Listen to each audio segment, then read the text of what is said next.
right, hey guys, welcome to another Ask Avera episode.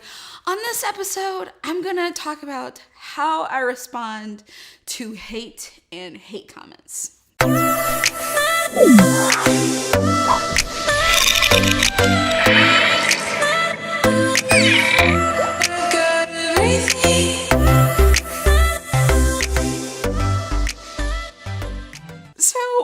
this is the nature of the beast with what I do.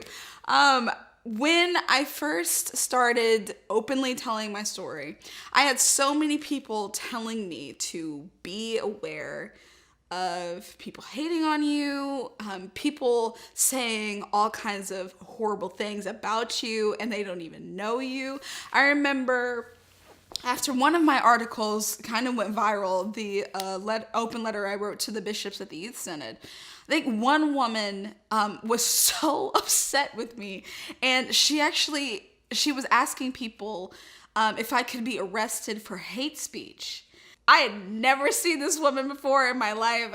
She didn't follow me. I didn't follow her. I'd never come across her ever in my entire Twitter experience, but she was really, really angry and really wanted me arrested. And I found it kind of funny that she was wasting so much time on me, someone easily 20 to 30 years younger than her, and just being the innocent little 22-year-old that I am. But it happens a lot, and I actually thought that I was going to get more hate comments than I have gotten. Mostly it has been overwhelming support, and I think you can even see that in the comments that I've gotten on YouTube so far, at least at the time we're filming this. Twitter, Instagram, all of that has been an overwhelming amount of support, but there are people who do get very upset with me, and things like that. Now, the way that I see it, you can handle this one of two ways. Some people, you'd actually be surprised, are willing to engage you, are willing to actually talk and discuss. And actually, a couple of my closest friends in real life are people who think very differently than me. One girl who I've been friends with since I was in the fourth grade, since we were in the fourth grade together, is agnostic. And we have some of the best conversations about faith and logic and morality, all of that. And we have completely different religious beliefs, where I'm very practicingly Catholic and she is agnostic. But just because you have a different opinion than someone doesn't mean that you can't engage in a civil debate.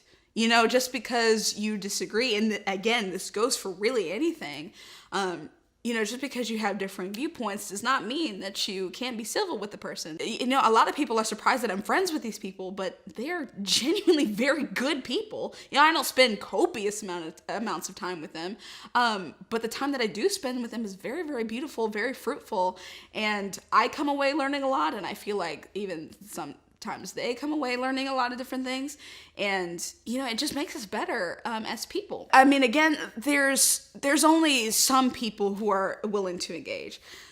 The other people, I think, a lot of times are simply, they get really defensive, and they start name calling and different things like that. And I think especially some of the words that we really need to start straying away from are things like bigot and homophobe and all this. I mean, all of that really, at the end of the day, is all just glorified name calling.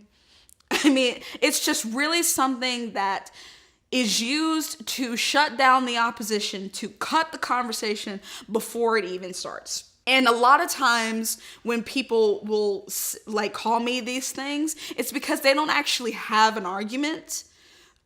So they just kind of have to resort to calling me that so that I can't say anything else. Because now I've been pegged as a homophobe and a bigot. So now everybody hates me and the conversation has to stop because now I'm a homophobic bigot. And, I have no argument after that, supposedly. So there's really some people that you just can't argue with. And I know we all have some of those people in our lives that, you couldn't tell them the truth. The truth would really probably not mean very much to them if it was standing right in their face. A lot of these people probably have something really, really bothering them, or, you know, some deeply held belief that they just do not want to get rid of, because ultimately it would kind of uproot everything. And, you know, like there's just some people that you cannot argue with. And I think I'm pretty good about spotting those people. And honestly, sometimes I'll just say something really sassy and then just be done with it. But I mean, other times you just have to pick your battles and be very wise about it.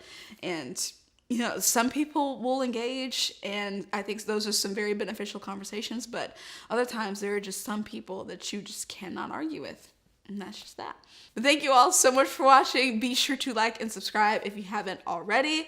If you don't follow me on social media yet, be sure to go down and follow me on all of my social media platforms. Thank you all so much for watching, and I'll see you next week with another new video. Bye.